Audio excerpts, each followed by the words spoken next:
안녕하십니까. 오늘은 1973년생 소띠의 2022년 운세 세 번째 시간을 시작하겠습니다.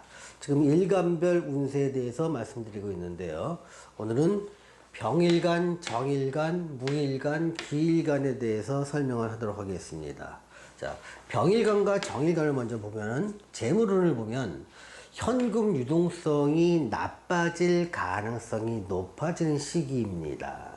자, 현금 유동성이 나빠진다는 것은 돈의 흐름이 내가 생각한 대로 내 계획대로 원활하게 돌아가지 않는다는 겁니다. 특히 부채가 많은 사람들은 요즘 금리가 좀 오르는 추세이기 때문에 부채 규모를 좀 줄이시는 것이 내가 쓸 가처분 소득을 좀 높이는 방법인 거고요.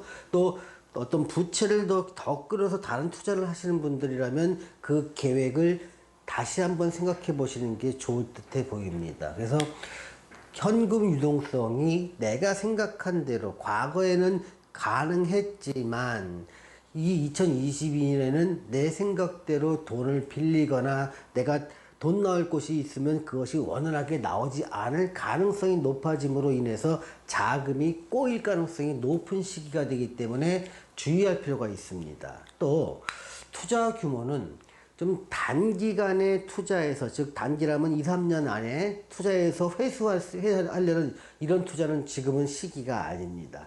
지금 투자하는 거는 최소한 5, 6년 이상의 보유 또는 투자 기간을 갖고 수익을 얻을 수 있는 투자만 일부 가능합니다. 그것도 일부 가능하고요. 여기서 지금 악화되기 쉬운 현금 유동성에 대한 대비가 가장 우선시되는 시기라고 말씀드리겠습니다. 자, 병일간과 정일간의 사업으로 한번 보겠습니다.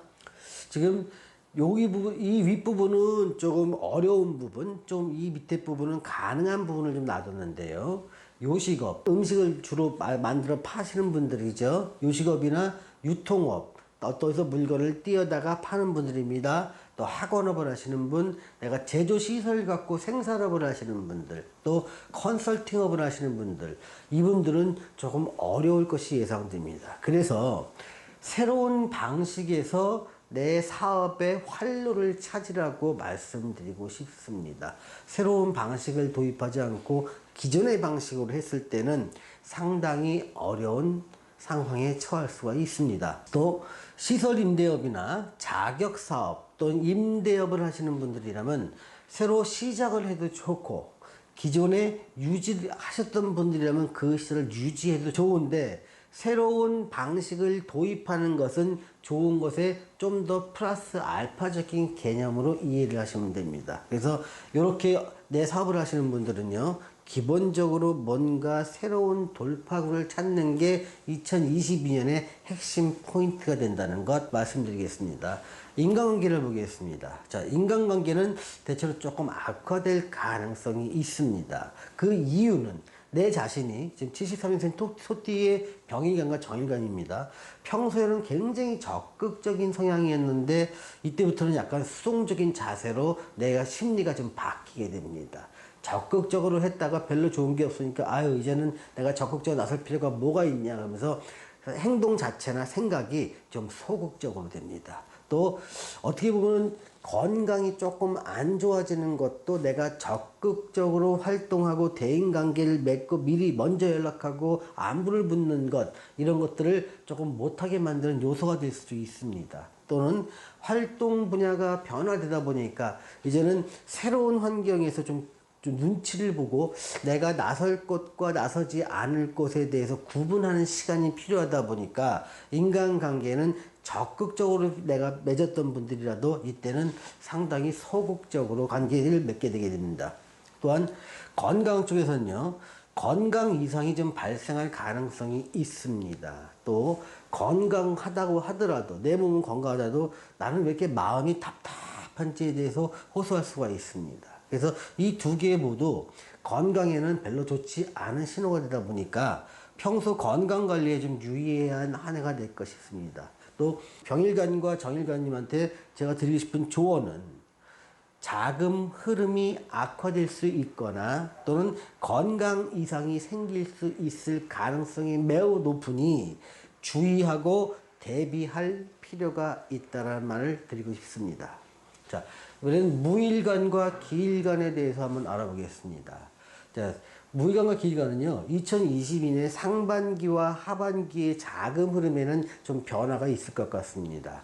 자, 상반기에는 비교적 원활한 자금 흐름이 돌아가지만, 하반기부터는 자금 흐름에 좀 문제가 발생할 수 있습니다. 이 자금 흐름에 문제 발생의 가능성은요, 22년 하반기부터 시작해서 약 3년간, 향후 3년간 자금 흐름이 점점점 악화될 가능성이 있기 때문에 투자를 갖다 새롭게 투자하려는 분들은 좀 소극적으로 신중하고 규모를 조절해서 작게 해야 되고요. 내가 자금 흐름이 악화될 수 있는 원인을 갖다 가지고 계신 분, 즉 부채가 많으신 분들이나 여러 곳에 일을 벌였던 분들이라면 그 부분을 좀 정리하고 축소하는 것이 필요하다고 봅니다. 보통 이럴 경우에는 한 곳에서 자금이 악화되면 다른 곳에서 끌어와갖고 막아가면서 견디게 되는데, 이 전체의 어떤 자금 수입원에 문제가 생길 가능성도 커질 수 있는 시기입니다. 그거는 하반기부터 본격적으로 대비를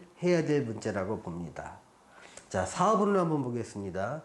새로운 계약에서 활로를 찾아야 사업의 어떤 그 발전 가능성이 있답니다. 근데 새로운 계약은 주로 큰 단체나 국가나 지방자치단체 또는 대기업이나 중견기업, 학교, 단체 이런 곳과 새로운 계약을 체결하면서 내 사업에 활로를 찾을 수 있는 길이 열리게 됩니다. 새로운 계약은요, 새로운 도전 분야에서 이루어지게 됩니다. 내가 그동안 해왔던 일보다 새로 시작한 일에서 이러한 계약이 열리게 된 가능성이 높다는 것입니다. 또는 새롭게 도입한 방식이나 새롭게 도입한 어떤 아이템, 여기서 새로운 계약을 할 수 있는 길이 열리게 된다는 겁니다. 자, 인간관계나 대인관계를 한번 보겠습니다. 대체로 원만합니다. 근데 내가 일을 하면서 생기는 스트레스는 이건 어쩔 수가 없습니다. 이 스트레스가 쌓이는 한 해가 될 것입니다. 그래서 건강 측에서도 여기서 쌓인 스트레스가 그대로 어떤 건강과 연계시킬 가능성이 매우 높아집니다. 일에 몰두하다 보면 스트레스가 쌓이고 또 병으로 발전하기 쉽습니다. 그래서 쌓인 스트레스를 어떻게 해소할 수 있는가 여부가 건강을 유지하는 가장 중요한 키워드가 될 것입니다.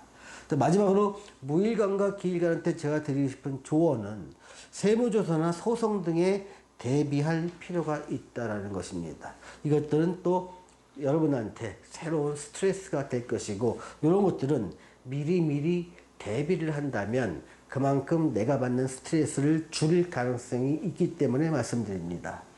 자, 오늘은 1973년생 소띠의 2022년 운세 일간별로는 병정무기 일간에 대해서 말씀드렸습니다. 시청해주신 여러분 감사합니다.